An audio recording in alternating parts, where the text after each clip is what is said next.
If you enjoy stories that feel real, touch your heart, and leave you thinking long after they end, then you're in the right place. Welcome to Mr. Wisdom Stories. Kendra stared at the small card terminal for a second, waiting for the cashier to say she had read the screen wrong. The cashier looked up. "I'm sorry, it didn't go through." Kendra blinked. "Try it again." The cashier did. Kendra watched the screen, declined. For a moment she felt more confused than embarrassed. "There must be something wrong with the system," she said. "Could be," the cashier replied politely. "Do you have another card?" Kendra reached into her purse, then stopped. That should have been a simple question, a normal question. But suddenly she could not remember which card gave her access to what. She had been working since she was 19. She had paid rent, handled bills, maintained a car, and worried about credit card balances long before Darius entered her life. So why was she standing in a grocery store with a cart full of food, unable to explain why her own card had stopped working? The answer would lead her to an argument inside the expensive home she shared with her husband. "Darius, how can you call this our life when I can't even tell you how to access it?" He stared at her from across the kitchen. "You never needed to worry about any of this." Kendra's voice tightened. "That's the problem. You made sure I never had to." What had started as love, comfort, and trust had slowly become something Kendra could no longer ignore. And the hardest question was not whether Darius had controlled the money. It was when she had stopped noticing that she no longer controlled her own life. If this story makes you think about something you've experienced, or something you've seen happen to someone else, leave a like and share your thoughts in the comments. And if you enjoy stories about real human choices and consequences, consider subscribing and joining us. Welcome to Mr. Wisdom Stories. Fictional stories about human choices, unexpected turns, and the things we sometimes learn too late. Let's begin. When Kendra was 27, she considered herself financially responsible. Not wealthy, not close to wealthy, but responsible. She worked as a project coordinator for a healthcare company in Philadelphia, and every second Friday she checked her bank account before deciding what needed to be paid first. Rent came before almost everything. Her car payment came next, then insurance, utilities, groceries. She also had a credit card balance she was slowly reducing. It was not exciting, but Kendra liked seeing the number go down. Some months, she managed to pay an extra $100. Other months, she could barely make the planned payment. Either way, she knew exactly where she stood. That mattered to her. On Saturday mornings, she sometimes sat at her small kitchen table with coffee and her laptop, going through her expenses. It was not the kind of life anyone posted online, but it was hers. Her apartment was modest. Her car had already needed more repairs than she wanted to admit, and whenever an unexpected expense appeared, Kendra usually spent at least one evening calculating how she would handle it. Still, she never considered herself dependent. If something broke, she figured it out. If a bill arrived, she paid it. If she made a mistake, she adjusted. That was how she saw herself. Independent, practical, maybe a little too cautious with money, according to Simone. "You know you're allowed to spend money on fun, right?" Simone asked one Friday evening. Kendra looked up from her couch.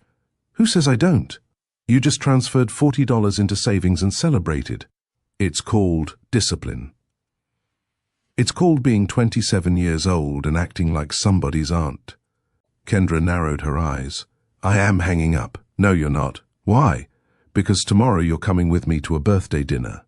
Kendra sat up. "Tomorrow?" "Yes. You could have told me this earlier." "I am telling you now." "That is not earlier."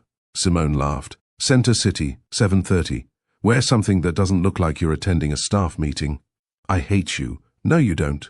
Kendra smiled despite herself. The next evening she stood outside the restaurant for several seconds before finally going in. The room was crowded with conversation. Simone waved from a table near the back. "There she is." "You're late," Simone said. "I'm 4 minutes late." "That still counts." Kendra moved around the table, greeting people she knew and pretending to remember the names of people she did not. Then she noticed him. A man sat across the table, listening while someone else talked. He was older than most of the people there. Not dramatically older, just enough that Kendra noticed. He did not dominate the conversation. He did not seem interested in being the loudest person in the room. When he looked up, Simone caught Kendra's expression and smiled. "Oh," Simone said quietly. "This should be interesting." Kendra immediately frowned. "What?" Simone leaned closer. "Nothing. But across the table the man had noticed Kendra too. His name was Darius, and Kendra had no idea that the man who impressed her because he seemed to have no interest in controlling anyone would one day become the person she could not financially move without.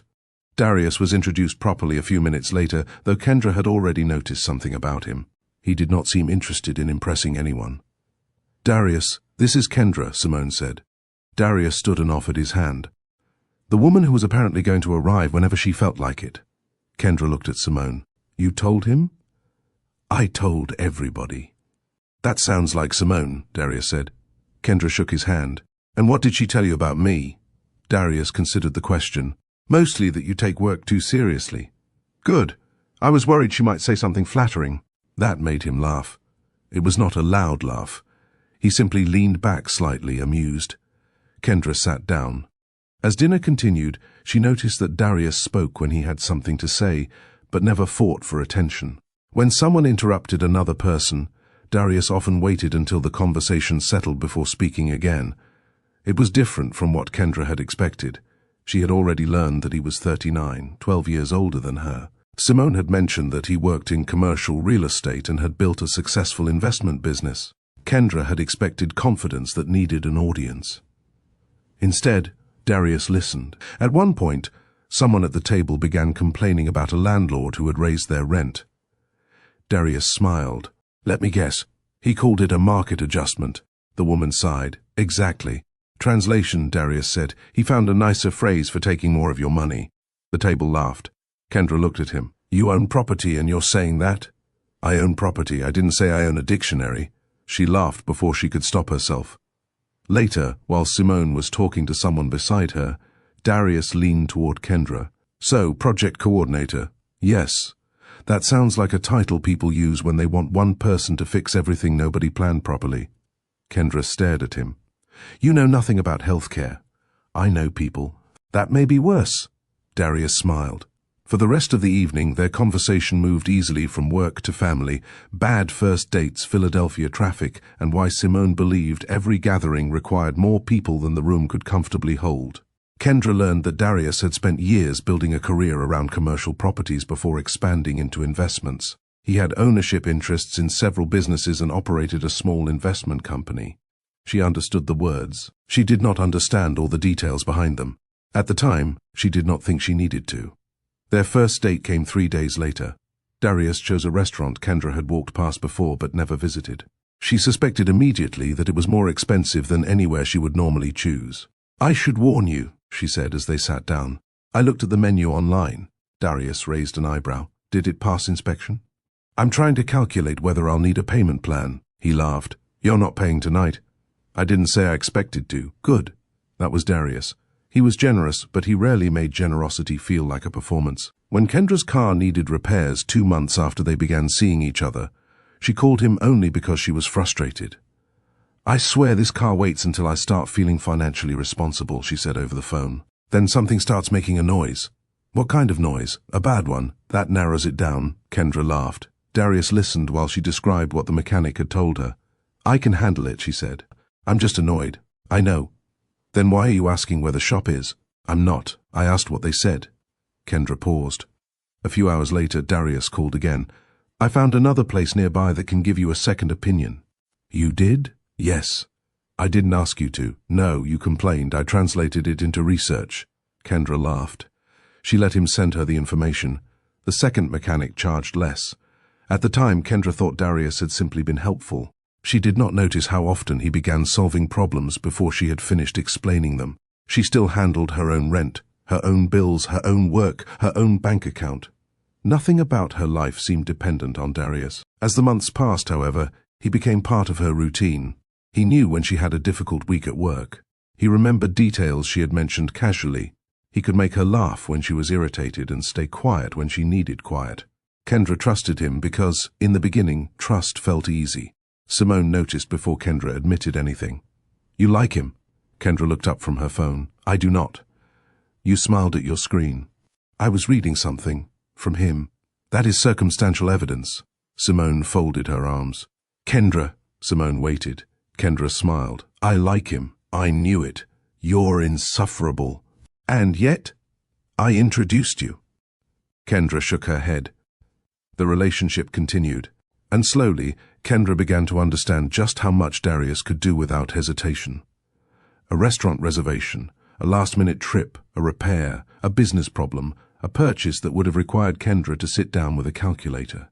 For Darius, certain decisions appeared effortless. Kendra found that impressive. But she still believed something important. His money was his world. Her life was hers. She had no reason to think those two things would ever become difficult to separate. Kendra did not wake up one morning and decide to give Darius control over her life. Nothing happened that dramatically. Their relationship simply kept moving forward. One dinner became two became weekends together. Before long, Darius had a toothbrush in Kendra's bathroom, and Kendra had learned that he hated clutter, preferred his coffee stronger than she could tolerate, and had an irritating habit of checking whether the front door was locked twice before going to bed. "You checked it 30 seconds ago," Kendra said one night. "I know. Then why are you checking again?" "Because 30 seconds have passed." "That makes no sense." "It makes perfect sense. To a person with a problem." Darius smiled. "Good night, Kendra." She threw a pillow at him. They got married a little over 2 years after meeting. Kendra was 30 by then, and she was still working as a project coordinator. Darius never asked her to quit. In fact, whenever someone assumed she would stop working after the wedding, he usually looked more offended than she did. "Why would she?" he asked one relative. The relative shrugged. "You're doing well." Darius glanced at Kendra. She likes her work. Kendra appreciated that. She liked having a reason to wake up that had nothing to do with Darius. She liked complaining about meetings with Simone. She liked seeing her own paycheck arrive. Marriage did not change that immediately. What changed first was where they lived. Darius already owned a home far more expensive than anything Kendra had imagined buying at that stage of her life. It was comfortable, spacious, and close enough to Philadelphia for Kendra's commute. When she moved in, she kept paying for her car and personal expenses. She still had her own accounts. She still checked her balance. But the household itself belonged to a much larger financial structure than anything she had ever managed. The mortgage was not something she paid. Utilities were connected to arrangements Darius already had. Insurance, maintenance, taxes, and investments seemed connected to other accounts and decisions she did not fully understand. At first, that did not concern Kendra. Darius understood those things, she did not, and he never made her feel guilty for it. "I can set up the transfers," he told her one evening while they sat at the kitchen counter. "Transfers for what?" "Your paycheck." Kendra looked up. "Why?" "So everything goes where it needs to go." "I already have everything set up." "I know, I'm saying we can simplify it." Kendra hesitated. Darius pulled his laptop closer. "You pay this, this, and this separately. Some of it can be automated. We can move part into savings and leave your spending money where you can access it." "We?" Darius looked at her. "You want to do it yourself?" "No." "Then yes. We," she smiled. "Fine."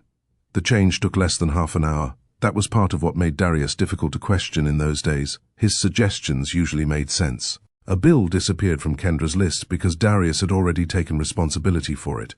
Then another. Then another. Whenever she asked where something had been moved, Darius answered. Whenever she needed money for something specific, there was never a problem. In some ways, her life became easier. After a while, she stopped opening certain statements. Why would she? Darius already knew what was happening. One Saturday morning, Kendra walked into the kitchen and found him looking through several documents. She poured herself coffee. "Working? Always." "You say that like it's a personality trait." "It is." Kendra looked at the papers. "What are those?" "Nothing you need to worry about." She took a sip of coffee. "Good. I was worried you were going to explain them to me." Darius looked up and laughed. At the time, the exchange felt harmless. They were married. He handled complicated investments. She handled things he ignored completely, including remembering birthdays, organizing social plans, and noticing when they were running out of basic household supplies. Kendra saw it as a division of responsibility. She did not think of herself as less informed. Not yet. The problem was that knowledge can disappear quietly. Kendra still knew how to manage money. She simply stopped needing to manage as much of it. Her salary arrived. Darius had a system. Bills were paid. Savings happened somewhere. Major expenses were handled. If Kendra wanted something, she bought it. If something required a larger decision, Darius usually said he would take care of it. And he did. Their marriage still had laughter. They still argued about ridiculous things. Darius hated when Kendra left cabinet doors open. Kendra hated that he folded towels in a way she considered unnecessary and somehow insulting. "I'm folding them," he said one evening. "You're attacking them. They're towels. Exactly. They deserve better." He stared at her. Then he started laughing. Those moments mattered. They made it easier to ignore everything else. Months passed, then years. Kendra continued working. She received promotions, handled bigger projects, and took pride in her career. But when it came to the household finances, she became less involved. Not because Darius told her she was forbidden from asking. He rarely said anything that direct. The change happened through repetition. "Where did that payment come from?" "I already took care of it." "Do I need to do anything?" "I already took care of it." "Should I be worried about that?" "I already took care of it." Eventually, Kendra stopped asking, and without realizing it, she had begun confusing being cared for with knowing where she stood. The first argument about money did not begin with a crisis. It began with a dining table. Kendra had been looking at one online for nearly a week. The table in Darius's house had always bothered her. It was large, dark, and heavy enough to make the entire dining room feel more formal than either of them actually was. She had mentioned replacing it several times. Darius had always said the same thing. Eventually. One Thursday evening, Kendra came home from work carrying her laptop bag and a takeout container. Darius was already in the kitchen. "You ate without me?" she asked. "I had a late lunch." "You're getting old." Darius looked up from the papers in front of him. 12 years older than you, not 90. Your knees disagree." "My knees are fine." Kendra dropped her bag onto a chair. "Sure." She opened the takeout container and sat beside him. After a few minutes, she turned her laptop around. "I found one." Darius glanced at the screen. "What?" "The dining table." He looked at it again. "How much?" $2,800. His expression changed immediately. Not dramatically, just enough. Kendra noticed. "What?" "Nothing." That was not a nothing face. Darius leaned back. "I think $2,800 is a lot for a table." Kendra frowned. "It seats 8. There are 2 of us. People visit. Not 8 people every night." She laughed once. "Okay, I thought you were going to say something about the color. The color is fine." "Then?" Darius folded one of the papers in front of him. "I just don't think now is the right time." Kendra stopped eating. "Why?" "I have some things moving around." "What things?" "Business things." She waited. Darius returned to the papers. Kendra stared at him. "That's it? What else do you want me to say?" "You said now isn't the right time." "Yes." "Based on what?" Darius sighed. "Kendra, no. Based on what?" His eyes lifted. "You really want to do this over a table?" "I asked a question, and I answered it.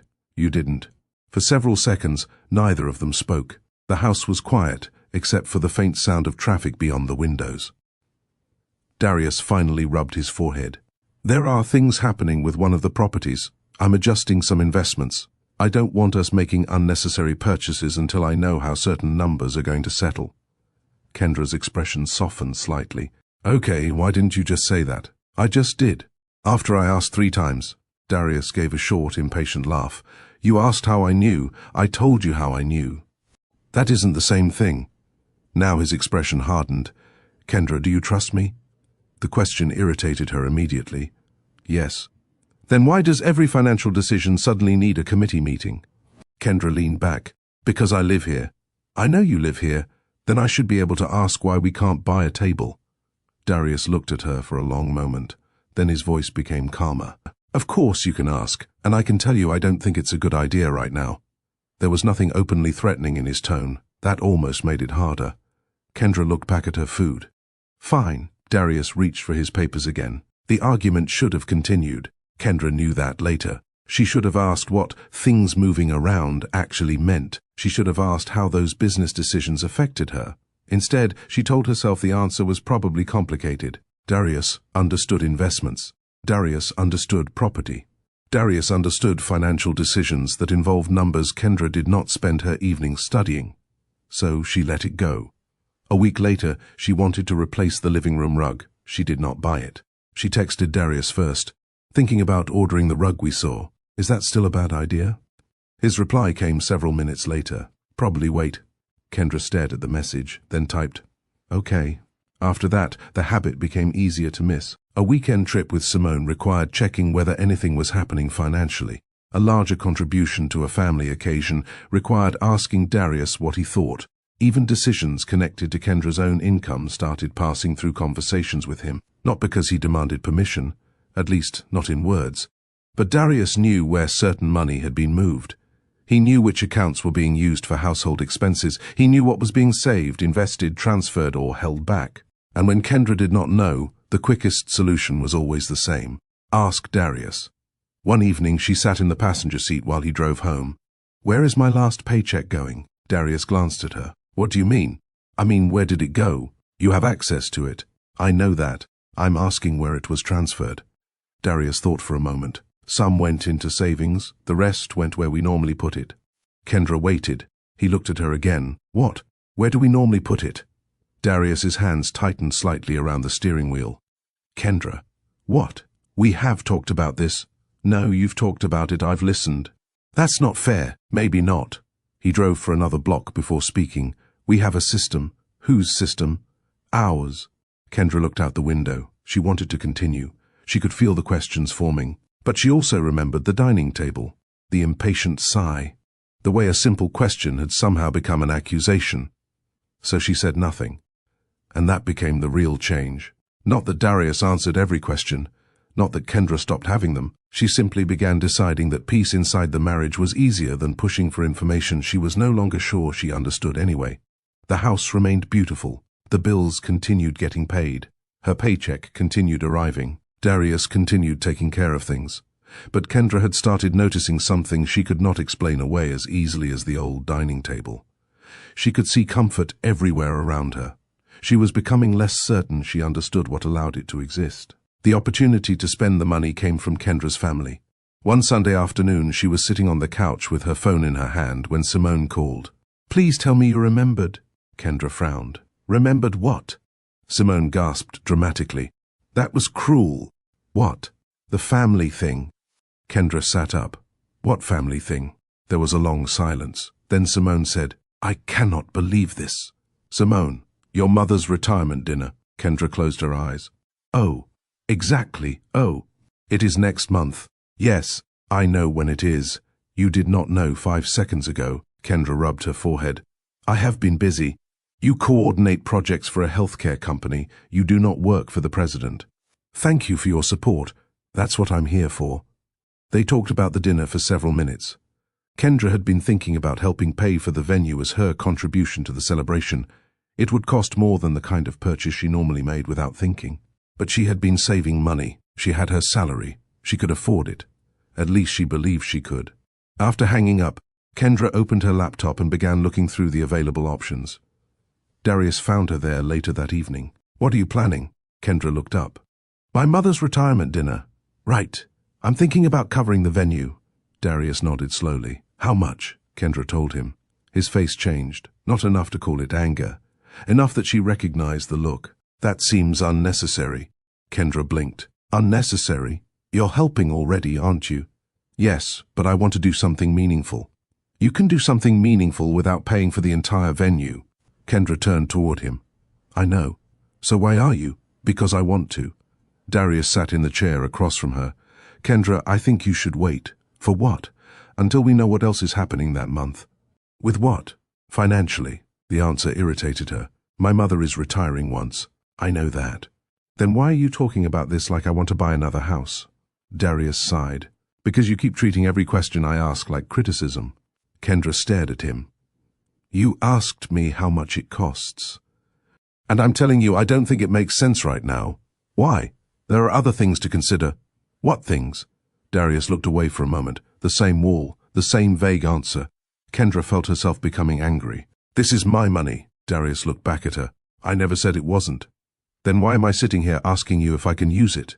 "You're not asking permission." "That is exactly what it feels like." Darius leaned forward. "Kendra, you earn a good salary, but you don't understand the larger picture." The room became quiet. Kendra stared at him. For several seconds she could not answer, because the words hurt more than she expected. She remembered the small apartment where she had once sat with a laptop and a cup of coffee, paying bills one by one. She remembered choosing between putting more money toward her credit card or saving for repairs on her car. She remembered getting through every difficult month, without Darius explaining the larger picture to her. "What do you mean, I don't understand?" Darius's voice softened slightly. "I mean exactly what I said." "No, explain it." He hesitated. "Kendra, you are good at what you do, you handle your work well, but financial planning on the level I deal with is different." "So I'm a child?" "I did not say that." "You don't have to." His jaw tightened. "That is not what I meant. But it is what you said." Darius stood. "You are taking this personally." "Because you made it personal." He walked toward the kitchen. Kendra watched him. Then, before she could stop herself, she called after him. "So how much can I spend?" Darius stopped. The question hung between them. When he turned around, his expression was tired.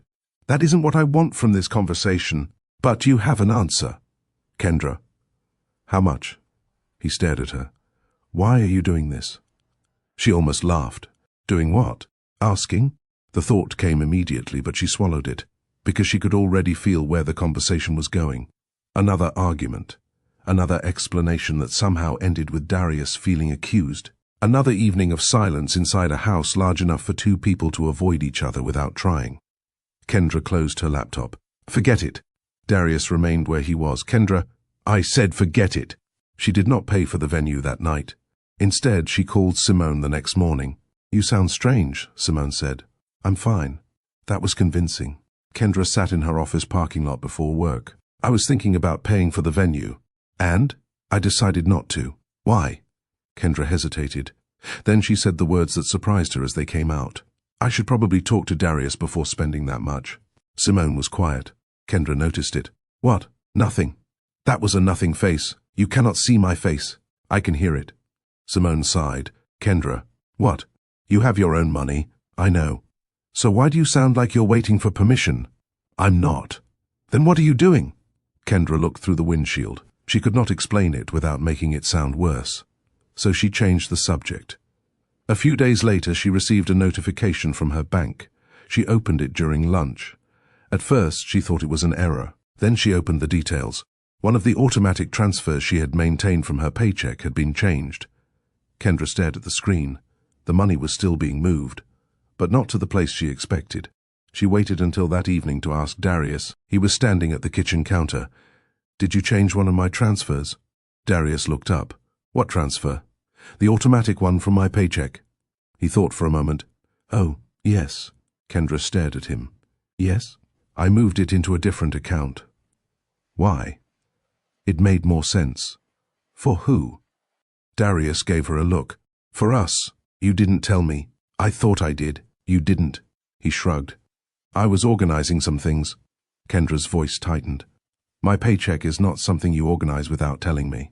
Darius placed both hands on the counter. "It is still your money." "That isn't what I asked." "It is still there." "That isn't what I asked either." For a moment, neither spoke. Then Darius said quietly, "Kendra, you are making this much bigger than it is." Maybe he was right. Maybe that was why she hated the conversation. Because she no longer knew whether she was reacting to one transfer or to every small decision that had come before it. She looked at Darius, then at the phone in her hand, and for the first time a thought entered her mind and refused to leave. Was Darius simply managing their money, or had he slowly begun managing her? The next morning, Kendra woke before Darius. For several minutes she lay still and stared at the ceiling. The argument from the night before had ended without resolution. That had become familiar too. They argued, Darius explained. Kendra became frustrated. Then one of them stopped talking. By morning, ordinary life resumed as though silence had solved something. But this time, Kendra could not leave it alone. She got out of bed, dressed for work, and walked downstairs. Darius was already in the kitchen making coffee. "Morning," he said. "Morning." He looked at her. "You sleep?" "Not much." Darius stopped pouring coffee. "Kendra." She held up a hand. "I don't want to fight. Neither do I." "Good." She sat at the counter. Darius placed a cup in front of her. For a moment, Kendra watched the steam rise from it. Then she spoke. "I want to understand how our money is arranged." Darius leaned against the counter. "What does that mean?" "It means I want to know where things are." "You know where things are." "No. I know you know where things are." His expression changed. Not anger. Not yet. Just resistance. "Kendra, we went through this." "No, we didn't." "What exactly do you want to know?" "Everything." Darius gave a short laugh. That is not a useful answer. It is useful to me. She pulled out her phone. My paycheck, where does it go? Into the household structure we discussed. What structure? Darius rubbed his jaw. Kendra, what? Why are you doing this? She looked at him. Because I should not have to ask my husband where my own paycheck goes and get irritated silence in return. His face hardened. You are getting irritated silence because you keep approaching this like I have done something to you. Have you? The question stayed between them. Darius looked away first. Kendra felt her heartbeat quicken. I am asking a serious question, she said. So am I. No, you are avoiding mine. Darius walked around the counter. Kendra, there are accounts connected to different things. Household expenses, savings, investments, property, business obligations. It is not all sitting in one checking account. I understand that. Do you? Kendra stood. The words were quiet, but they landed hard. What did you say? Darius sighed immediately. That came out wrong. No, it came out exactly how you think. Kendra, I understand that our finances are complicated. I am not asking you to explain every business transaction you have ever made. Then what are you asking? I am asking what belongs to our household, what belongs to you personally, what belongs to me, what is being saved, what is being invested, and where my money is going. Darius stared at her. For the first time, Kendra saw something in his face that made her uneasy, not because she thought he was hiding one dramatic secret. It was something more ordinary. He did not want to have this conversation. You have everything you need, he said. Kendra went still. Then she asked, according to who? Darius blinked. According to who, Darius? You live here. You have access to money. Your bills are paid. That was not my question. What exactly is missing? Information? Darius laughed once, without humor. Information? Yes. You are acting like I locked you out of your own life. Kendra looked around the kitchen. The room was beautiful, the counters were expensive, the appliances were better than anything she had grown up expecting to own, and suddenly none of it answered the question. Maybe you didn't lock me out, she said. Maybe I just kept handing you the keys. Darius stared at her. Kendra continued. But that doesn't mean you had to take them. His expression tightened. That is unfair. Maybe. You are making me responsible for the fact that you stopped paying attention. The words hurt because they contained enough truth to make her hesitate. Yes, she had stopped paying attention. Yes, she had allowed Darius to handle things because it was easier. Yes, she had avoided questions because financial conversations with him had become exhausting. But none of that answered why asking now made him so defensive. I am responsible for what I stopped paying attention to, Kendra said quietly. But you are responsible for what you did with the control I gave you. Darius said nothing. Kendra picked up her phone. I need to get to work. She left before he could answer. That afternoon, Kendra did something she had not done in years. She logged into every financial account she could remember. Her workday was over, but she remained in her office. One browser tab became 5. 5 became more. She searched old emails. She looked through automatic transfer confirmations. She found statements she had not opened. The process was slow, sometimes confusing, sometimes embarrassing. There were accounts she recognized immediately. There were others she remembered opening but could no longer explain why money was being sent there. One account required information she did not have. Another showed only part of what she expected. She called customer service for clarification, then sat through questions that made her feel foolish for not knowing more. When the office around her began to empty, Kendra was still sitting at her desk. She opened her most recent pay statement, then an older one, then another. Her salary had changed after a promotion, but the amount entering the account she could immediately access did not reflect what she expected. Kendra leaned closer to the screen. She began tracing the transfers backward, a portion here, another portion there. One automatic movement she remembered approving, another she did not. Her stomach tightened. She was not discovering that Darius had stolen her money. The truth was more confusing. Her money existed. It had been moved, saved, redirected or absorbed into arrangements she had gradually stopped understanding. Kendra searched through old records again. Then she found a document she had signed without reading closely. She remembered the conversation. Darius had been sitting beside her. He had told her it would simplify things. At the time, she had trusted him. Now she read every line, and as she reached the bottom of the document, Kendra realized something that made her sit back slowly in her chair. For years, she had earned money. For years, money had moved through accounts connected to her life. But if someone had asked her that night exactly where her financial life began, where it traveled, and where she could reach it without asking Darius, Kendra would not have known how to answer. The next morning, Kendra printed 3 pages of account activity at work and folded them inside a notebook before leaving the office. She felt ridiculous doing it. Not because the information was private, because it was hers, at least it was supposed to be.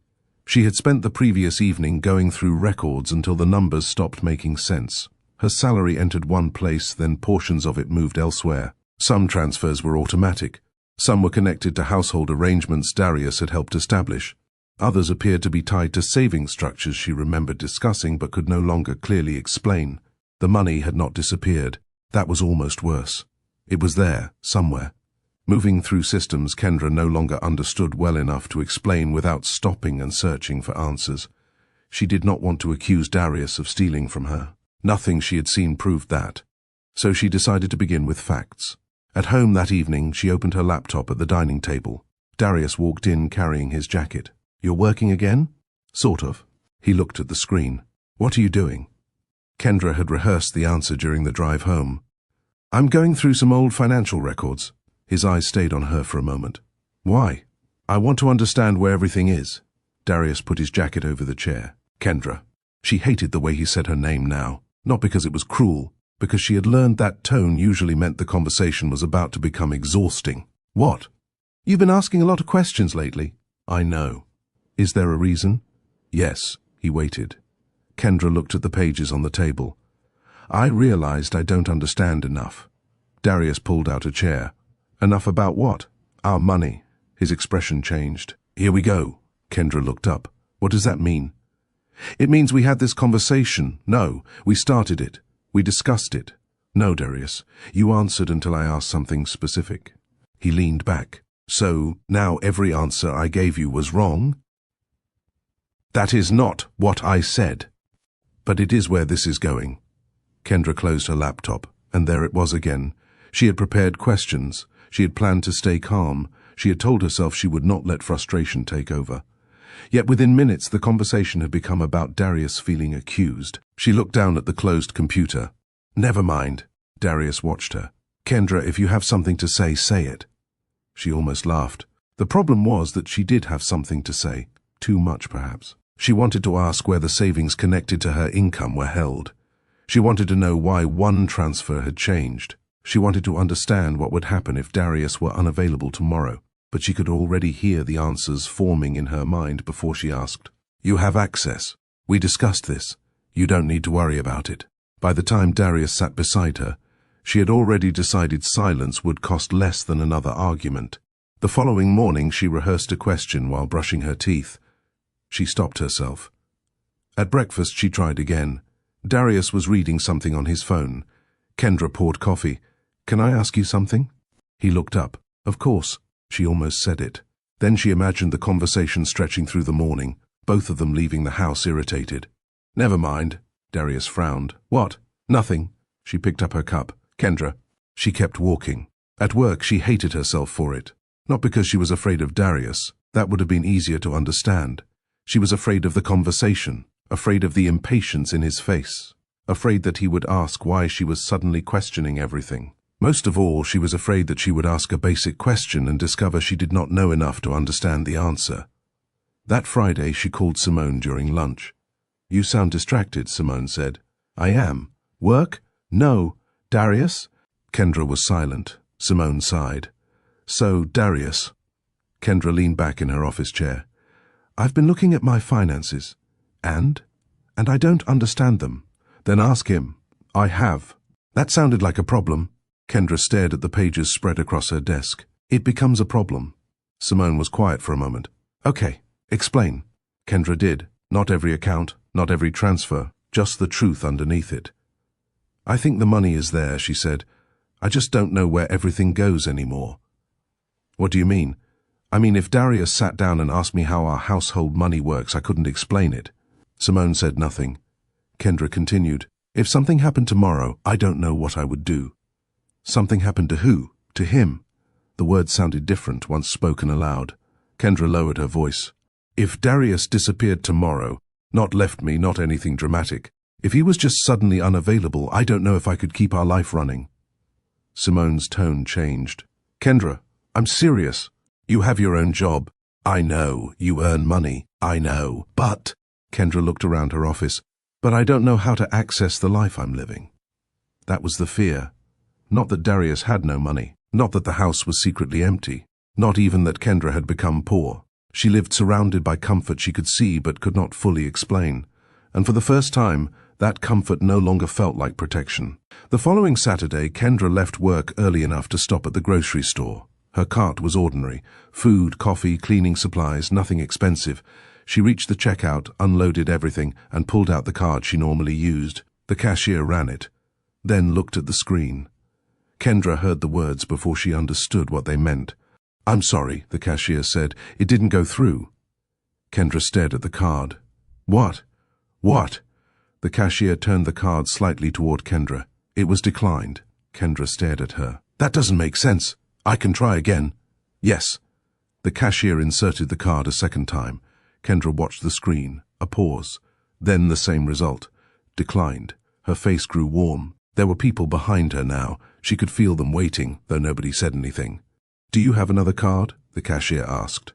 Kendra reached into her purse, then stopped. She did have other cards. The problem was that she suddenly did not know which one would solve this. One was connected to an account she rarely used. Another was for expenses Darius had helped organize. There was a card she kept in the side pocket of her purse, but she had not used it in months. Kendra looked down at the card. It was groceries. That was all. Nothing extravagant. Nothing that should have required a decision. Can you hold this for a minute? She asked. The cashier nodded. Kendra stepped away from the register and pulled out her phone. She called Darius. He answered after the third ring. Yeah? My card was declined. There was a brief silence. Which card? Kendra looked at it. The one I use for the household account. Darius sighed. What? Nothing. No, what? You're calling me from the grocery store about this? Kendra looked toward the checkout. Yes. I'm asking why the card isn't working. I know what you're asking. Then answer me. Darius was silent for a moment. There may have been an adjustment. What kind of adjustment? Nothing serious? Kendra closed her eyes. Darius, I moved some things around. What things? The accounts. Which accounts? His voice changed, more impatient now.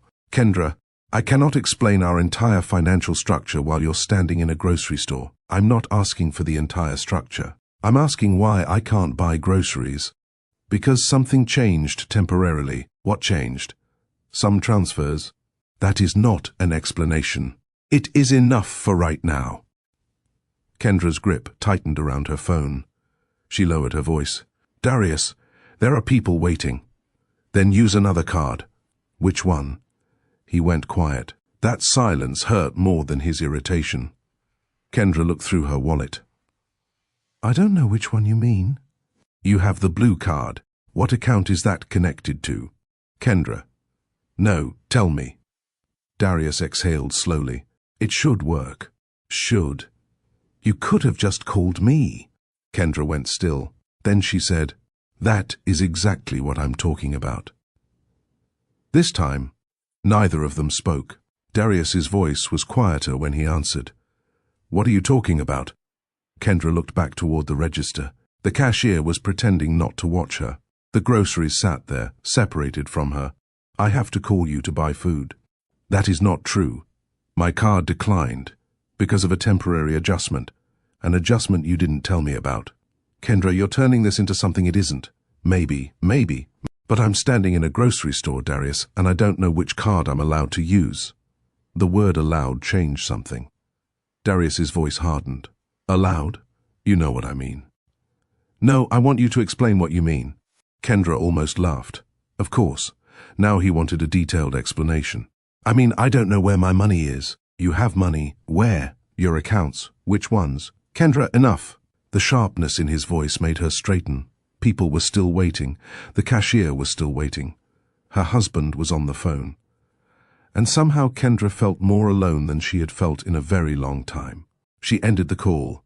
Then she returned to the register. I'm sorry, she told the cashier. I need to put some of this back. The cashier looked sympathetic.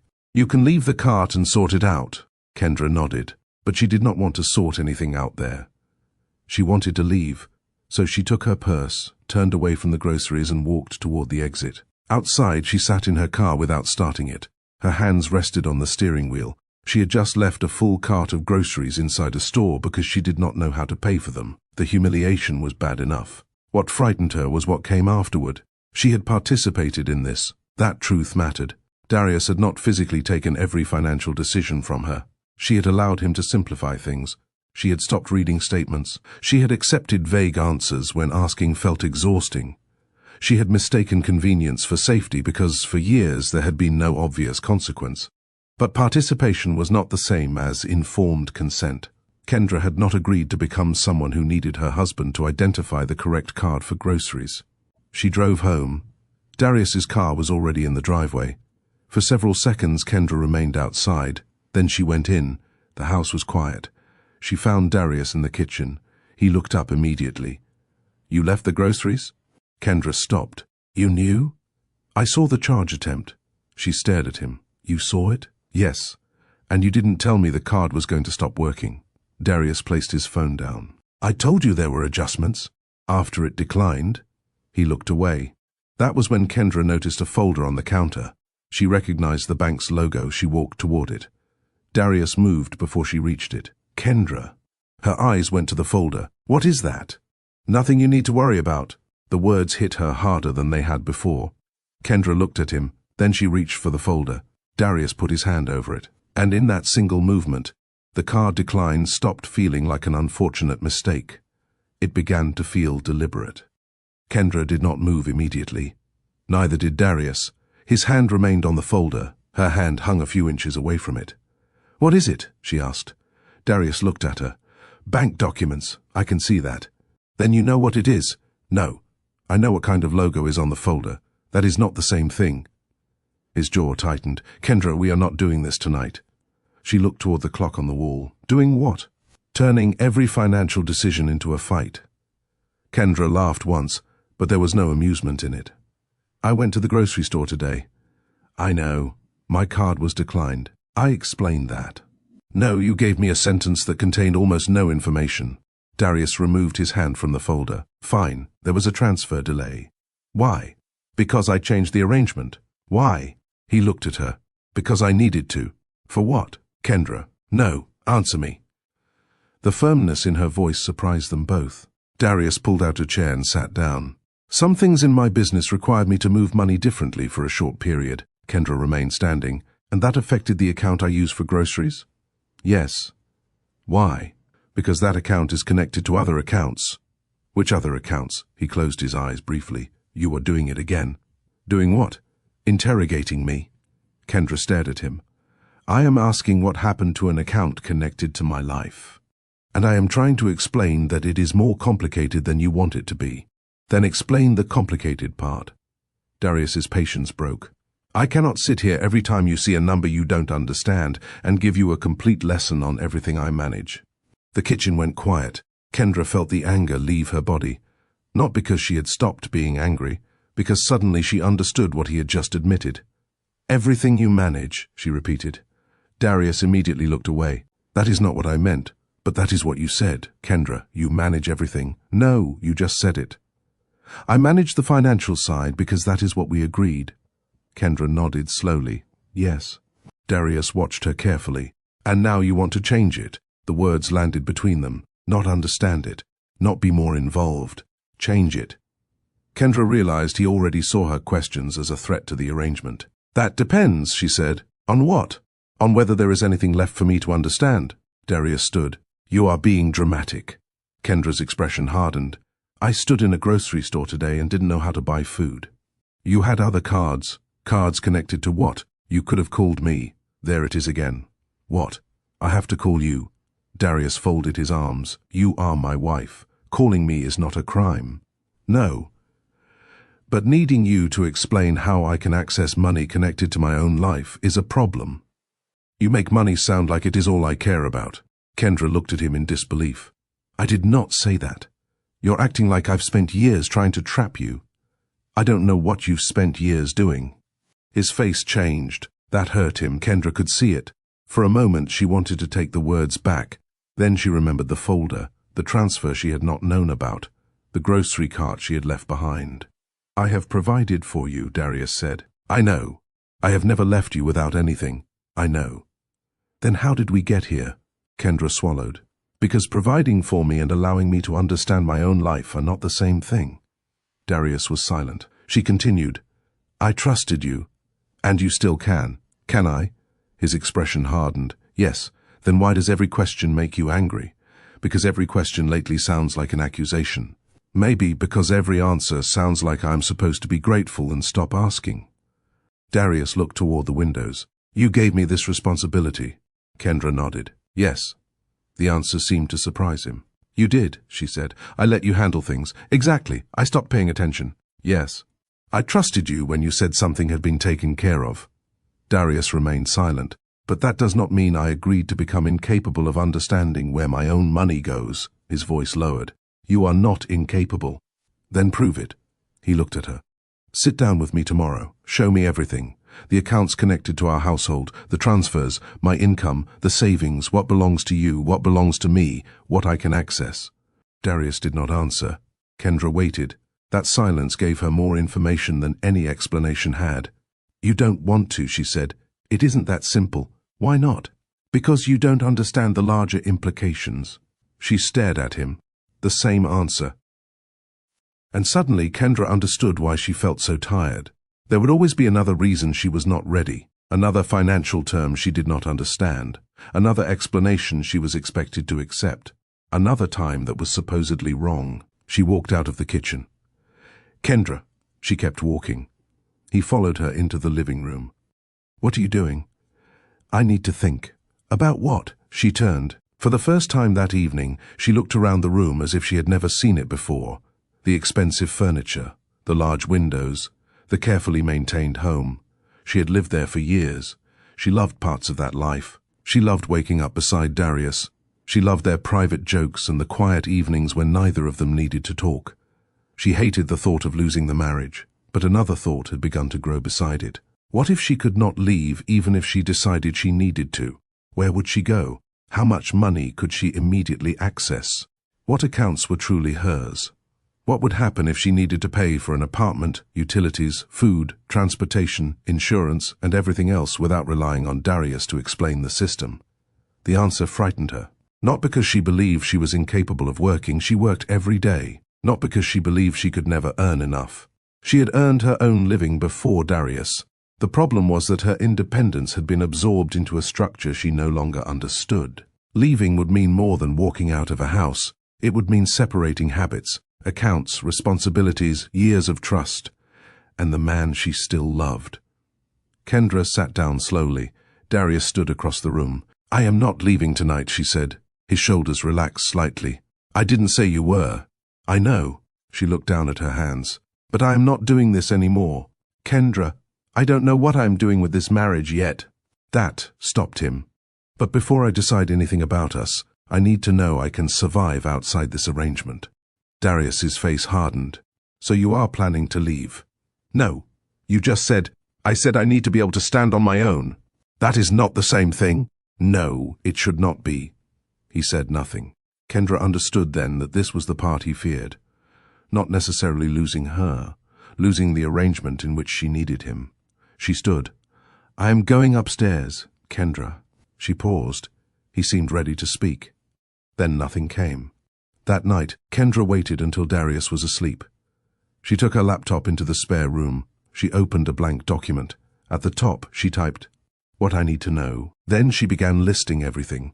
Accounts, income, access, expenses, savings, debt, insurance. The practical pieces of a life she had once understood without help. She did not announce an escape. She did not pack a bag. She did not call Simone and tell her the marriage was over. Kendra did something quieter, something Darius would not notice immediately. She began learning how to stand on ground that did not depend on him. The first thing Kendra did was embarrass herself.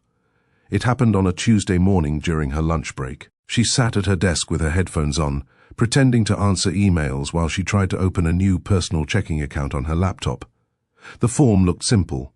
Name, address, employment, income, Then it asked questions about where her money would come from and whether she intended to transfer funds from another institution.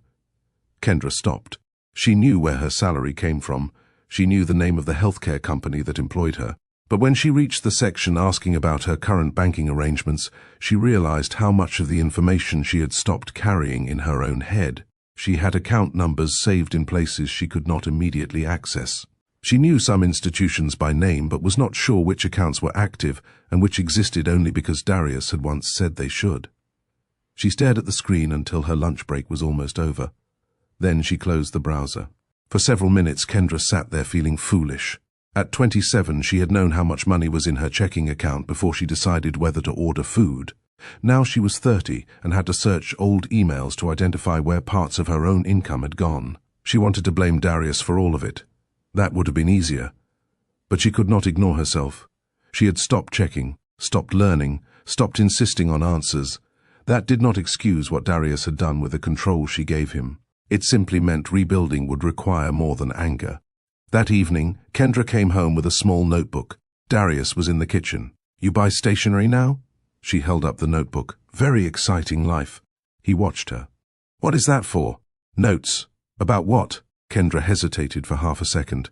Then she decided she was tired of hiding harmless things. "Money." Darius's expression changed. "Not much. Enough." "Still doing that?" Kendra set the notebook on the counter.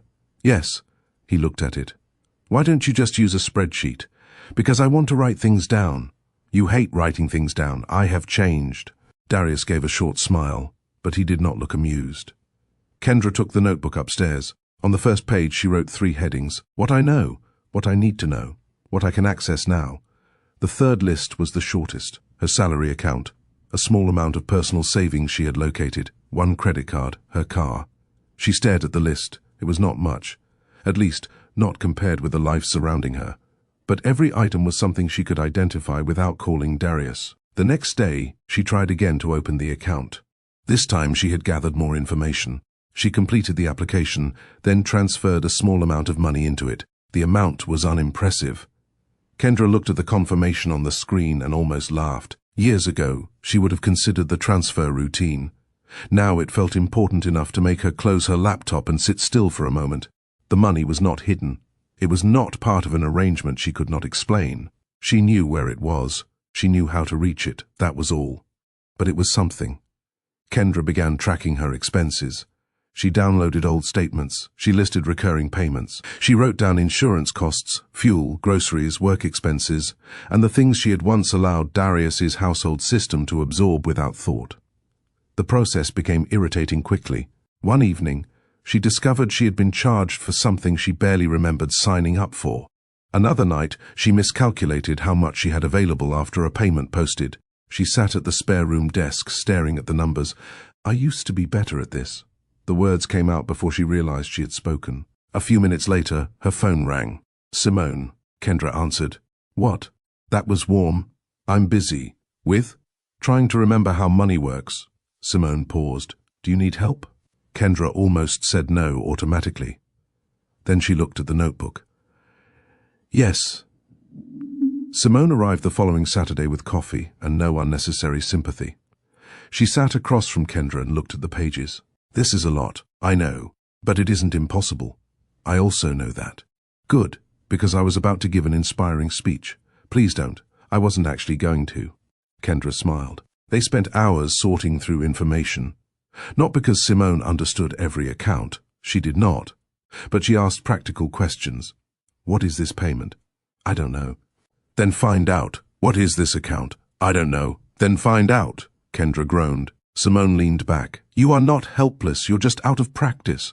The word stayed with Kendra, out of practice. That was a description she could live with. Independence did not return in one conversation. It came through passwords, statements, phone calls, forms, mistakes. Kendra learned that rebuilding a life could be extremely boring. No dramatic music, no sudden victory, just the same work repeated until knowledge replaced uncertainty. Weeks passed. Her new account slowly grew. She learned what she could spend. She learned what she needed to save. She learned which questions required professional information and which questions she could answer herself if she simply paid attention. For the first time in years, Kendra knew exactly how much money she could access immediately. It was not a fortune. It was not enough to recreate the life she lived with Darius. But when she looked at the number, she did not need to ask anyone what it meant. Then, one evening, Darius found her sitting at the dining table with a notebook open beside her. He looked at the pages, then at Kendra. "You didn't ask me." She looked up. "Ask you what? What you were planning to do with your paycheck?" Kendra closed the notebook slowly, and for the first time she realized Darius had noticed. She had stopped asking him for permission. Darius remained standing beside the dining table. Kendra looked at him. "You didn't ask me." The words had not sounded important when he first said them. Then she understood. Not "what are you doing?" Not "do you need help?" Not even "why are you working on this again?" His concern was that she had made a decision without consulting him. Kendra rested one hand on the notebook. "I know." Darius pulled out a chair. "Are you going to tell me?" She considered the question. "I'm moving part of my paycheck into an account I manage directly." Darius's face remained calm, but his eyes changed. "Why?" "Because I want direct access to my money." "You already have access." "I have access to some things." "Kendra," she took a breath. "Please don't." "Don't what?" "Turn this into another argument before we have even started talking." Darius sat down. "I am trying to understand." "No, you're trying to understand why I didn't tell you first." His expression tightened. "That isn't fair." "It is true." He looked away. Kendra waited. A few months earlier, she would have rushed to fill the silence. She would have explained more, apologized for the tone of her answer, maybe even questioned whether opening the account had been unnecessarily provocative. Now she let the silence remain. Darius finally spoke. "You are changing." "Yes, because of this." He gestured toward the notebook. "Because of a lot of things." Darius nodded slowly. "Simone has been talking to you." Kendra almost smiled. "Of course." "What does that mean?" "It means I knew we would eventually arrive here." "Arrive where?" "At the part where this becomes someone else's fault." Darius leaned back. "I did not say Simone was at fault." "You brought her up for a reason." "She has opinions." "So do I." "I know." "Then listen to mine." His jaw tightened. Kendra continued. "Simone did not put these questions in my head. She did not move my money. She did not change transfers without telling me. She did not answer basic questions with, 'Don't worry about it.'" Darius looked down at the table. "I was trying to make things easier for you." "I believe you." He looked up. The answer surprised him. Kendra meant it. That was the complicated part. She did not believe Darius had spent years sitting somewhere, planning how to destroy her independence. She believed he had convinced himself that handling everything was an expression of love. That belief had made the truth harder to confront. "I know you thought you were helping me," she said. Darius was quiet. "I know you believed taking care of things was what a husband should do." "It was." Kendra shook her head slightly. "No, providing was one part of being a husband." Darius stared at her. "Then what did I fail to do?"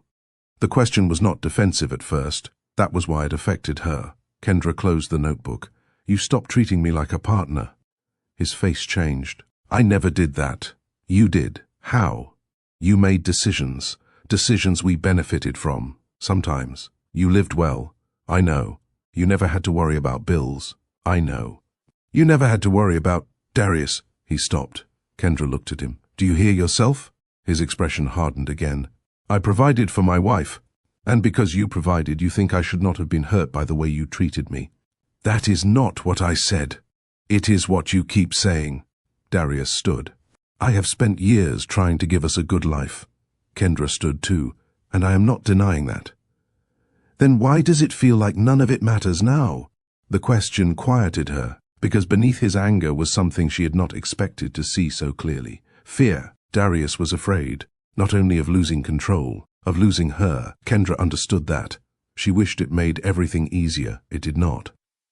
"You gave me things," she said quietly, "but you didn't always give me a place in the decisions that created our life." Darius looked at her. "I thought you trusted me." "I did.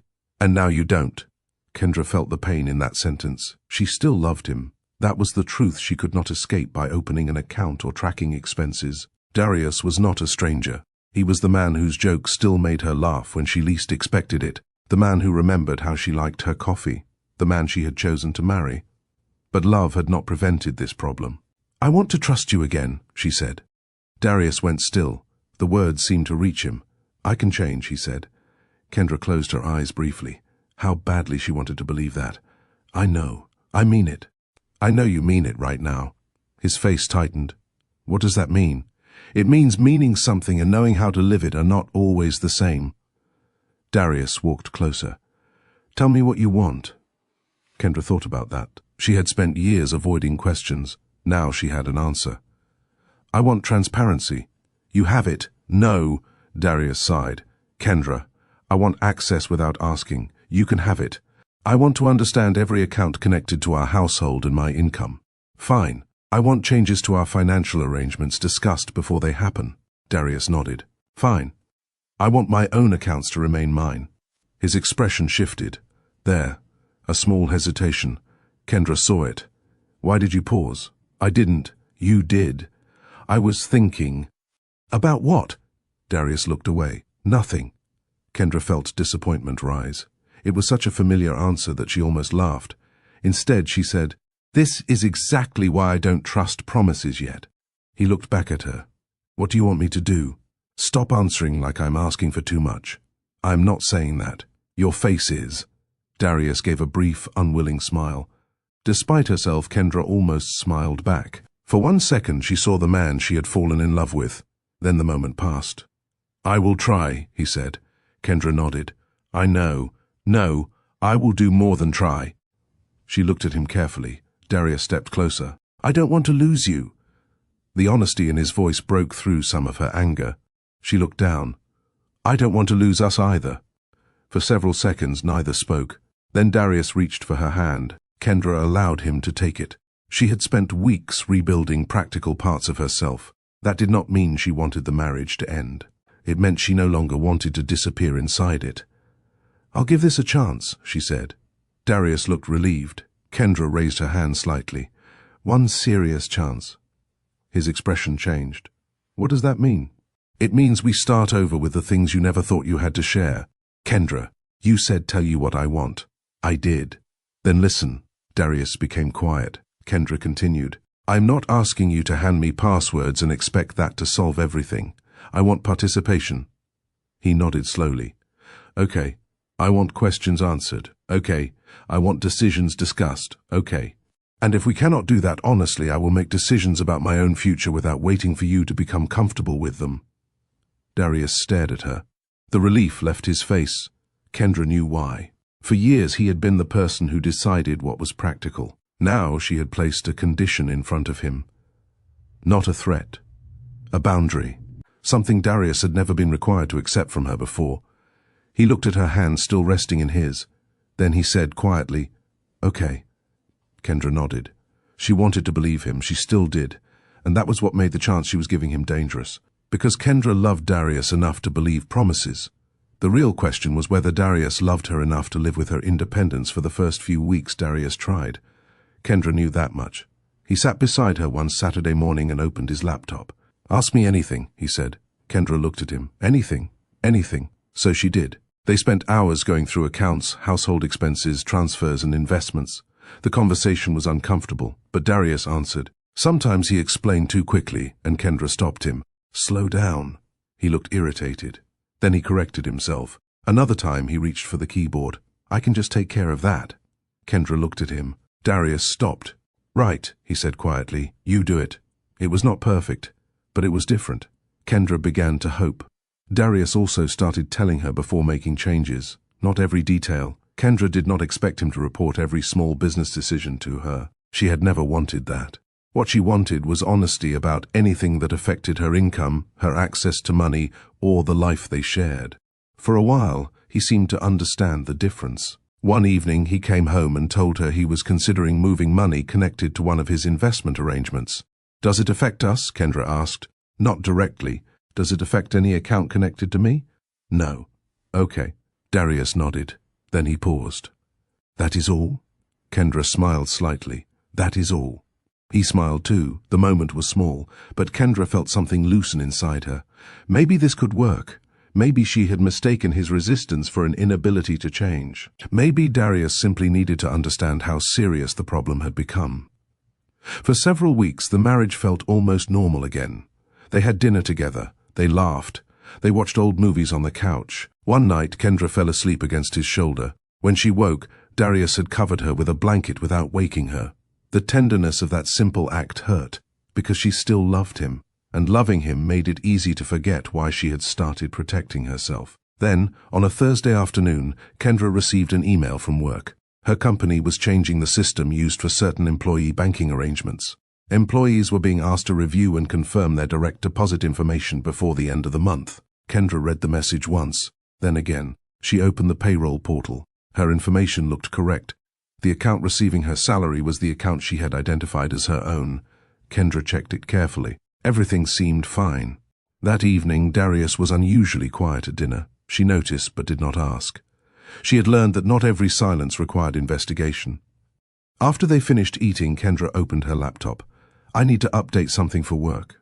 Darius looked up from his phone. "Payroll?" "Yes," he nodded. "I saw something about that." Kendra looked at him. "You saw the email?" "It came through when I was checking something." "My work email?" "No, the notification." She studied him. "What notification?" Darius seemed to realize too late that he had said too much. "The account notification." Kendra's hands stopped over the keyboard. "What account notification?" He put his phone down. "Kendra." Her stomach tightened. "Darius." He rubbed his forehead. "I was going to tell you." "When?" He did not answer. Kendra stood. "What did you do?" "Nothing happened." "That is not what I asked." He stood too. "I was trying to prevent a problem." Her heart began beating harder. "What problem?" "The direct deposit arrangement." Kendra stared at him. Darius continued quickly. "There was an issue with the account connected to your salary." "What issue?" "Nothing that affected you." "You just said you were preventing a problem." "Kendra, please." She felt the hope of the previous weeks beginning to collapse, slowly, painfully. "What did you change?" Darius looked away. That was enough. Kendra walked past him and opened her payroll information again. She searched through the account details. Then she saw it. The information was no longer exactly what she remembered entering. Her salary was scheduled to move through a different arrangement after the payroll update. Kendra looked at the screen. Then at Darius. "You changed this?" "It was temporary. You changed where my paycheck goes. I adjusted the information, without me. I was protecting you from a problem." Kendra laughed once. Darius closed his eyes. "Please don't do this." "Don't do what?" "Turn it into the same thing again." She stared at him. "The same thing? I told you I was trying to protect you." "No, Darius." Kendra's voice shook now. "You did not protect me from a problem." He looked at her. "You decided I could not handle one. That isn't fair, no?" He took a step toward her. "Kendra, there were complications." "Then you should have told me. You were at work. You have my phone number. You were already dealing with enough." "So you decided for me." Darius's frustration rose. "I made a practical decision. And that is the problem." He stopped. Kendra looked at him with tears in her eyes. For weeks he had said the right things. For weeks she had believed the arrangement was changing. But the moment pressure appeared, Darius had returned to the same instinct. He had acted first, explained later, trusted his judgment over her participation. "I was trying to prevent a problem," he repeated. Kendra nodded. "I know." "Then why are you looking at me like that?" "Because I finally understand." His expression changed. "What?" "You can promise transparency." She closed the laptop. "You can tell me you want me involved." "Kendra, but when you are afraid something might go wrong, you still decide that you know better. That is not what happened. It is exactly what happened."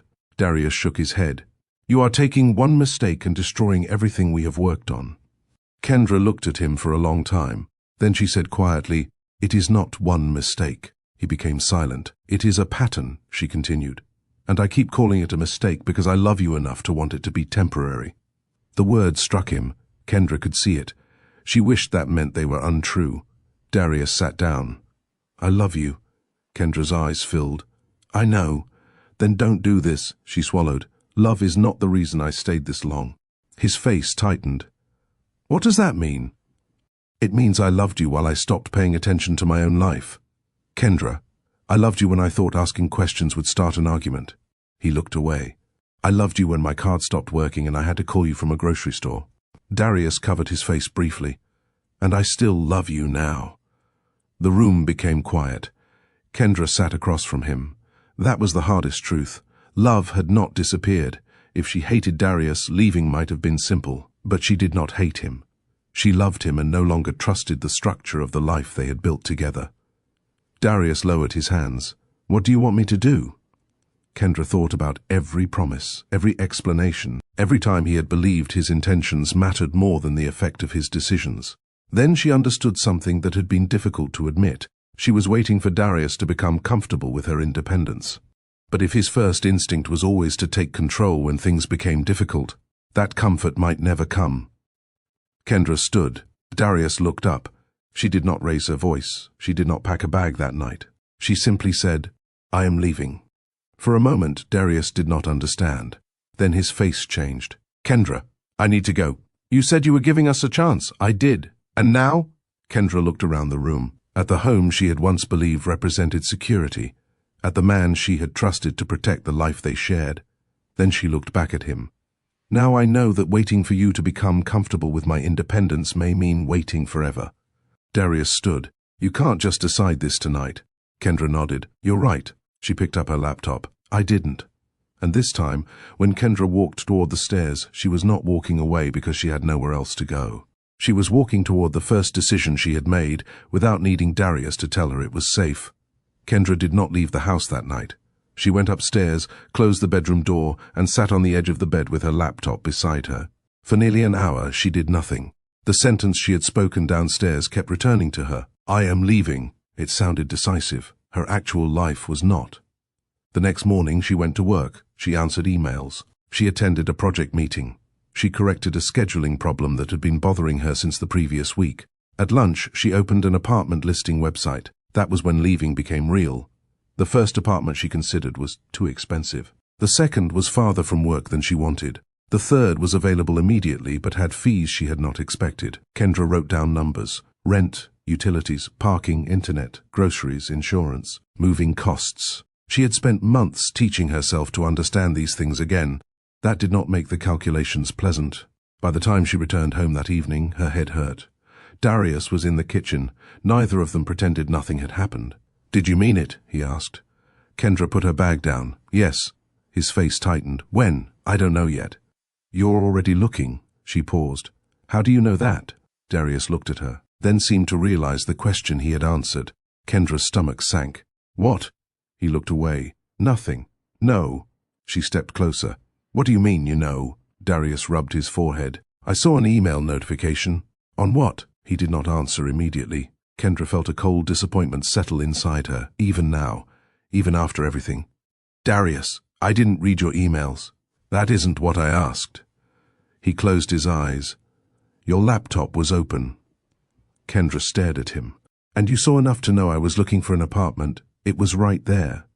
She let out a slow breath. The old Kendra might have allowed the conversation to become about whether she was accusing him unfairly. Instead she said, "Please don't do that again." Darius looked wounded. "Kendra, I mean it." He nodded once. "Okay." That should have been a simple moment. But Kendra noticed something important. She no longer felt responsible for making him comfortable with her answer. 3 weeks later, she signed a lease. The apartment was ordinary. 1 bedroom, a small kitchen, a living room with windows that faced a parking area rather than anything impressive. The bedroom closet was smaller than the one she had shared with Darius. The appliances worked. That was enough. When Kendra received the keys, she stood inside the empty apartment and felt no triumph, only fear. She had imagined leaving as a clear, emotional moment. Instead, she worried about whether she had forgotten something in the lease, whether the utility estimate was accurate, whether she had enough savings if her car needed repairs, whether she was making the most expensive mistake of her life. Moving day was worse. Darius helped carry boxes. Kendra had not asked him to. He simply appeared at the apartment with his jacket off and his sleeves rolled up. For several minutes they worked without speaking. When he carried the last box into the bedroom, he looked around. "This is small." Kendra gave a tired laugh. "Yes. You could have found something better." "I found what I could afford." His expression changed. The words seemed to affect him. "You could have asked me." Kendra looked at him. "For what?" "For help." She knew he meant it. That was what made the offer difficult. She looked around the apartment. There was almost no furniture. A mattress would arrive the next day. She still needed a few things for the kitchen. Her savings were thinner than she wanted. For one dangerous second she imagined accepting his help. It would be easy. Darius could solve the immediate discomfort. He had always been good at that. But Kendra understood something now. Needing help was not the problem. The problem was the kind of help that returned her to a structure where someone else decided what she needed. "I know I could ask you," she said. Darius waited. "But I need to learn what I can carry." His face tightened. "You don't have to prove anything. This isn't about proving something to you." "Then what is it about?" Kendra looked at the keys in her hand. "Knowing what my life actually costs." Darius had no answer. That first month was difficult. Kendra paid every bill herself. Not because she had never paid a bill before, because this time she understood exactly what each payment meant. When the utility bill arrived, she checked it twice before paying. When her car needed routine maintenance, she had to adjust her spending for the month. When she bought groceries, she stood in line with her card in her hand and felt a brief, foolish anxiety. Then it worked. The cashier handed her the receipt. Kendra walked out carrying her own groceries and sat in her car. She almost cried. Not because buying food was an achievement, because nobody had needed to tell her which account could pay for it. Still, there were nights she missed Darius. She missed the larger kitchen, the comfort, the ease of believing that if something went wrong, someone else already knew what to do. Once, after an unexpected expense, Kendra picked up her phone and opened his contact. Her thumb hovered over his name. She wanted to call him, not because she had changed her mind about leaving, because uncertainty was exhausting. Then she remembered something she had slowly learned. Discomfort was not always danger. Being worried about money was uncomfortable. Learning to adjust was uncomfortable. Living in a smaller apartment was uncomfortable. But discomfort did not mean she was unsafe. Kendra put the phone down. She opened her notebook instead, and before she could finish calculating what she needed to do next, Darius called. Kendra looked at Darius's name on her phone until it nearly stopped ringing. Then she answered. "Hello? Are you okay?" The question caught her off guard. "Yes, you took a while to answer." "I was working on something." A pause. "What?" Kendra looked at the notebook open on the kitchen table. "My budget." Darius said nothing for a moment. Then, "How bad is it?" She almost ended the call. "What?" "Your situation." "My situation, you know what I mean." "No, I don't." Darius exhaled. "I know the apartment is smaller. I know moving has cost you money. I know you have expenses you didn't have before." Kendra leaned back in her chair. And I want to help." The words were exactly what part of her wanted to hear.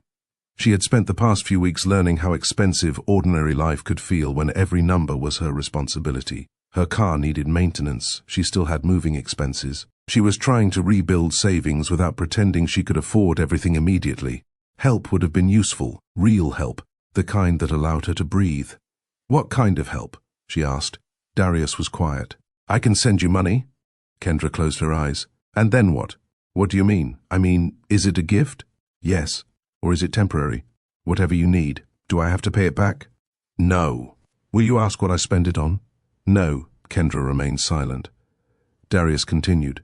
"I don't want you struggling just to prove a point." That sentence hurt, because she knew how easily he could misunderstand what she was doing. "I am not trying to prove a point." "Then let me help you." Kendra looked around the apartment. The walls were bare. Her grocery bag sat on the counter because she had not yet bought enough storage. The furniture she did have was practical, not impressive. Part of her wanted to say yes, not because she wanted to go back, because accepting money would make the next few months easier. "I need to think," she said. "About what?" "About whether I can accept help from you without losing the reason I left." Darius went quiet. Kendra continued. "That is the problem, Darius. I don't know where help ends with us anymore." His voice became softer. "I never wanted you to feel that way. I believe you. I can transfer the money directly." "To what account?" "Kendra." She waited. He sighed. "Your personal account. And you would have no access to it?" "No." "And you wouldn't need me to report what I do with it?" "No." "And there would be no expectation that I reconsider leaving?" Darius did not answer. Kendra looked down. There it was. Not a threat. Not even necessarily a deliberate condition. But the hope was there. The money would carry meaning. She could feel it. "If I take it," she said, "you will believe I still need you." "I know you need me." Kendra closed her eyes. Darius immediately seemed to regret the words. "I didn't mean—" "Yes, you did." "No, Kendra, listen to me." She listened. "I know you can work. I know you can support yourself. I know you are capable." He was silent. Kendra spoke for him. "But you don't understand why I would choose a harder life when you could make it easier. That isn't what I said." "It is what you mean." Darius's voice became strained. "Because I love you." Kendra looked toward the window. For a long time, neither of them spoke. Then she said, "I know." That was what made everything difficult. If Darius had become cruel, her decision might have felt cleaner. Instead, he was still the man who knew she worried when bills arrived. Still the man who could hear exhaustion in her voice. Still the man who wanted to solve problems when he saw them. But Kendra had finally learned that solving a problem for someone was not always the same as respecting their right to solve it themselves. "Can we talk in person?" Darius asked. Kendra hesitated. Then she said yes. They met the following afternoon at a quiet place near her apartment. Kendra arrived first. When Darius walked in, she felt the old familiarity immediately. His presence still changed the room for her. That frightened her more than she expected, because she knew love could make a person forget what had already happened. "You don't have to do this alone." Kendra looked at him. "I know." "Then why are you?" She thought carefully before answering. "Because I need to know the difference between being alone and being dependent." Darius stared at her. Kendra continued, "I'm not saying I can never accept help. People help each other. That isn't weakness." He nodded slowly. "But I need to know that I can say no to you and still have a life." His face tightened. "You do?" "I didn't know that before." Darius looked down. For once, he did not immediately defend himself. "I thought I was taking care of you," he said. "I know. I thought because you trusted me, it was okay." Kendra was quiet.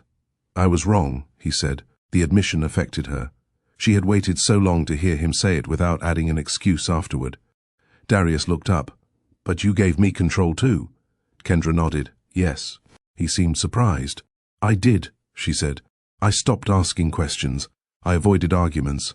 I let convenience become a reason not to understand my own life." Darius said nothing. "But that was my mistake." She held his gaze. "It was not permission for you to decide everything." His eyes lowered. "I know that now." Kendra believed he might, but believing him had become different from returning to him. "I don't know what happens to us," she said. Darius's face tightened. "I do." Kendra waited. "I want you back."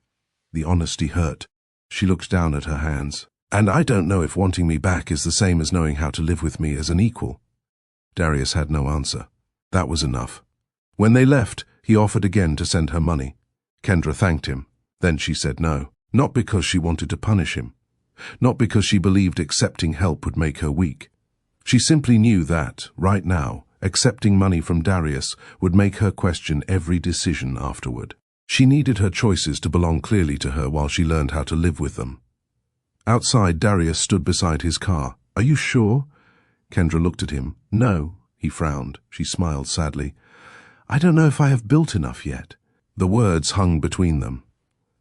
Darius seemed ready to say something. Kendra shook her head. "I have to find out." Then she turned and walked away. She did not know whether the money in her account would always be enough. She did not know whether she would regret refusing his help. She did not know whether she had made the right decision about the marriage. But for the first time, she understood something that mattered more than Darius agreeing with her. She did not need his permission to leave. She did not need his approval to remain gone. And she did not need to defeat him for her decision to be valid. That evening, ordinary life gave her the first answer she had been looking for. 6 months later, Kendra came home carrying 2 grocery bags and a folder from work. She placed the folder on the small table near the door, set her keys in the ceramic bowl beside it, and stood still for a moment. The apartment was quiet, not empty, quiet. There was a difference. The life she had built there was smaller than the one she had left, but Kendra knew every part of it. She knew what was in the refrigerator. She knew which bill was due next week. She knew how much was in her checking account without opening an app. She knew what she owed. She knew what she could afford, and when something unexpected happened, she knew where to begin. That knowledge had changed more than her finances. It had changed the way she moved through her own life. Kendra carried the groceries into the kitchen and began putting them away. She checked the milk, not enough to last until the weekend. She added it to a list. She noticed the cost of one item had increased. She adjusted. Nothing about the moment was impressive. That was the point. Months earlier, Kendra might have looked at this apartment and seen only what she had lost. The larger home, the easier lifestyle, the comfort of knowing Darius could handle almost anything. Now she understood that ordinary responsibility had given her something she had not known she was missing. A clear view of her own footing. Her phone buzzed. It was a reminder that her car insurance payment was due soon. Kendra smiled. Then she paid it. Not with fear. Not because she suddenly had more money than she needed. She still had to plan. She still made mistakes. There were months when an unexpected expense forced her to cut back. There were moments when she looked at something she wanted and decided it could wait. Her life had not become easy. It had become understandable. That mattered. Kendra went into the living room and sat on the couch. The couch was not expensive. Simone had helped her find it after Kendra spent nearly 2 weeks comparing prices and reading reviews. Kendra had laughed at herself for caring so much about a couch. Simone had told her, "You are allowed to make a decision without conducting a government investigation." Kendra had replied, "I am recovering." From what? Convenience. Simone had laughed so hard that Kendra eventually laughed too. There was humor in it now. Not because what happened had been funny, because Kendra had learned not to treat every decision as a test of whether she was capable. Some choices mattered more than others. She was allowed to learn. She was allowed to ask questions. She was even allowed to ask for help. Independence, she had discovered, was not secrecy. It was not selfishness. It was not refusing every hand that reached toward her. It was knowing she could hear advice without surrendering her judgment. Kendra had also learned something more uncomfortable. She could acknowledge her own mistakes without carrying responsibility for Darius's behavior. She had avoided difficult questions. That was true. She had allowed convenience to replace attention. That was true too. She had sometimes stayed silent because she did not want another financial disagreement. But none of those choices had given Darius the right to quietly make decisions that affected her life without her full understanding. Both things could be true. Kendra could regret what she had ignored, and still refuse to accept control as the price of being loved. She had not heard from Darius every day. That had changed. At first there were messages about practical matters, then longer conversations, then apologies. Some sounded different from the apologies she had heard before.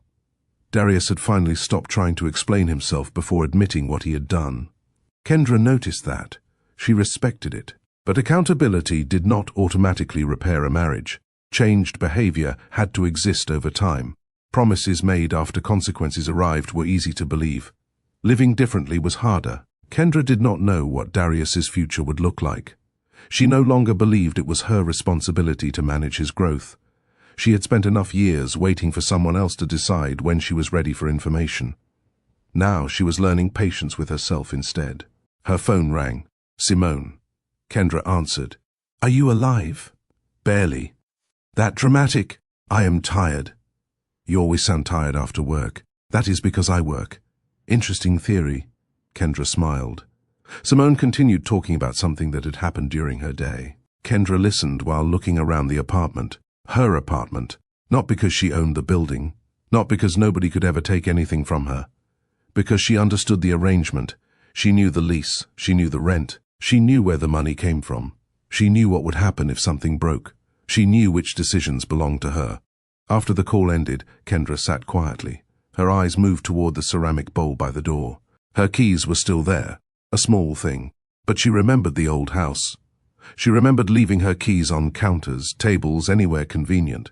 The house had been hers too, legally and emotionally. Yet she had often felt as though Darius understood how the life inside it worked better than she did. He knew the accounts, the transfers, the decisions behind the walls of comfort. Kendra had access to that life. But access was not the same as ownership of understanding.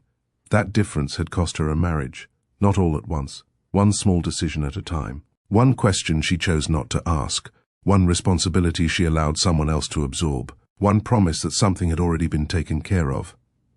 Small decisions repeated over time had reshaped her entire life, and that was why rebuilding had also happened through small decisions. Opening an account, checking a statement, writing down a bill, learning a password, making a phone call, saying no, saying yes only when she understood what she was agreeing to.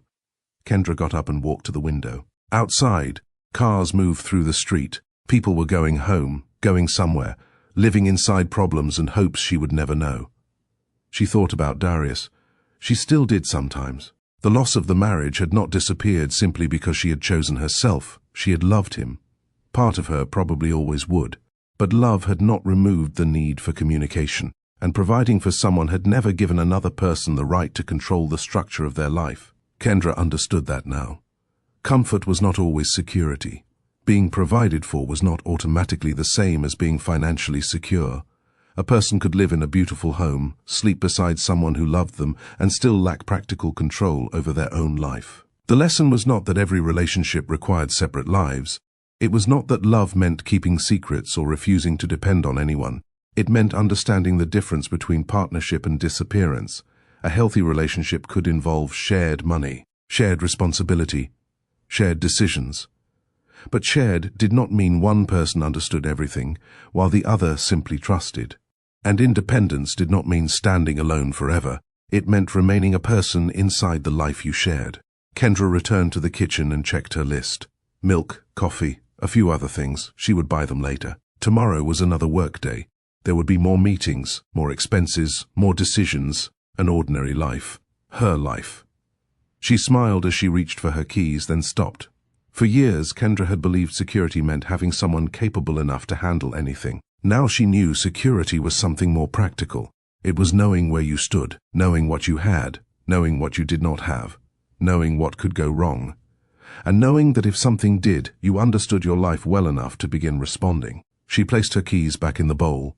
Then she looked around her apartment one more time. She had lost a marriage she once believed would last forever. She had lost comfort. She had lost certainty. But she had not lost herself. And that, finally, was the difference between having access to a life and having a life that was truly your own. So the question is not whether your life looks secure from the outside.